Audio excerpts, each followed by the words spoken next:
पर जो happiest country है उसमें बर्थडेज मनाते नहीं हैं। क्या हमें इससे कुछ सीख लेनी चाहिए?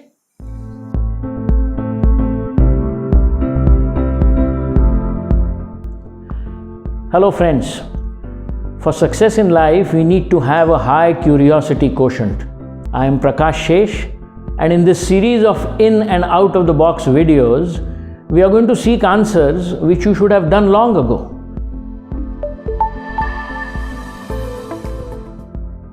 Friends, birthdays are celebrated in different manners in different countries, and when I read about this I was amazed and I thought I'll share this information with you.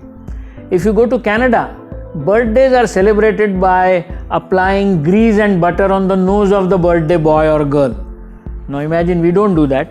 If you go to China, for example, birthdays are celebrated by slurping long noodles. You must make that slurping sound. Sometimes in India we make that sound while drinking tea from a cup. But if you make long slurping sound, it is supposed to be auspicious for the birthday boy. It is supposed to give him a long life.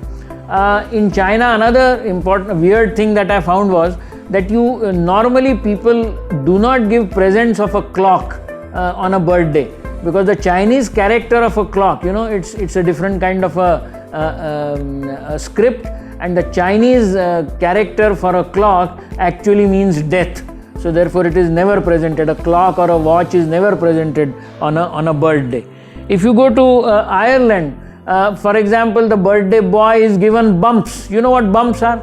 Those of you who have stayed in hostels or who have been in college will realize that your friends will catch you 2 legs on one side, 2 feet on the other side, and they'll make you up and down. They won't hurt you, of course, because you are the birthday boy. So they are given bumps. And how many bumps? Your age plus 1. So if you are 20 years old, then you are given 21 bumps. If you go to Jamaica, the birthday boy or girl is doused in atta. That means wheat flour. That means जिसका भी birthday है उसको पूरे आटे से भिगा दो, आटा उसके ऊपर डालो. तो ये वहाँ का तरीका है. वियतनाम, सूडान और सोमालिया, ये 3 कंट्रीज में आप जाओगे तो आपको सुनकर आश्चर्य होगा कि सभी का बर्थडे 1 जनवरी को ही सेलिब्रेट होता है. उसका एक्चुअल बर्थडे चाहे किसी भी दिन हो. ये इन कंट्रीज में इसलिए हुआ है क्योंकि वॉर के वजह से कई लोगों की मृत्यु इस कंट्री में हुई है, और जब उनका ऑफिशियल, जैसे हमारा आधार कार्ड होता है या पैन कार्ड होता है, उस तरह का आइडेंटिफिकेशन कार्ड तैयार करने की जब नौबत आई तो कई लोगों को अपने बर्थडे मालूम ही नहीं थे, और इसलिए उनके बर्थडे रिकॉर्ड में 1 जनवरी ही लिखे गए. और इसलिए इन 3 कंट्रीज में अक्सर लोगों को कहा जाता है कि बर्थडे सिर्फ 1 जनवरी को ही मनाना है. आपको बर्थडे आपका भले किसी भी दिन हो, उस दिन मनाना नहीं है. न्यूजीलैंड में if you go, then 1 clap is given for every year that you are old. That means यदि आप 25 साल के हुए हैं तो 26 बार तालियां लोग आपके लिए बर्थडे के दिन बजाएंगे. अर्जेंटीना में जाओगे तो यहाँ भी यही तरीका है कि आपकी जो ये कान का नीचे का हिस्सा है, ईयर लोब जिसको हम कहते हैं, इसको वो पुल करते हैं. और कितनी बार पुल करते हैं? वंस अगेन, बर्थडे के नंबर ऑफ ईयर्स प्लस 1. ये +1 का तरीका इन सब जगहों में इसलिए आया होगा because they want you to live for at least 1 more year. मतलब आपकी आयु लंबी हो, यही इसके पीछे का विचार होगा. पर एक कंट्री यदि मैं आपको बताऊं कि वहाँ तो एकदम मामला अलग है, और वो कंट्री अपने बड़ी करीब है.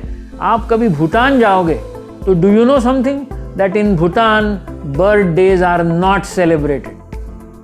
Birthdays are just not celebrated. तो आप भूटान में जाके यदि किसी को उसका बर्थडे पूछोगे तो वो विषय बदल देगा, क्योंकि उस कंट्री में आपको, you must be knowing that Bhutan is suppose to be the happiest country in the world. Gross national happiness उसका सबसे ज़्यादा है. वो लोग जीडीपी के मुकाबले ग्रॉस नेशनल हैप्पीनेस को ज़्यादा महत्व देते हैं. पर जो हैप्पीएस्ट कंट्री है उसमें बर्थडेज मनाते नहीं हैं. क्या हमें इससे कुछ सीख लेनी चाहिए? For more such interesting facts from Prakash Shesh, please like this video and subscribe to our channel.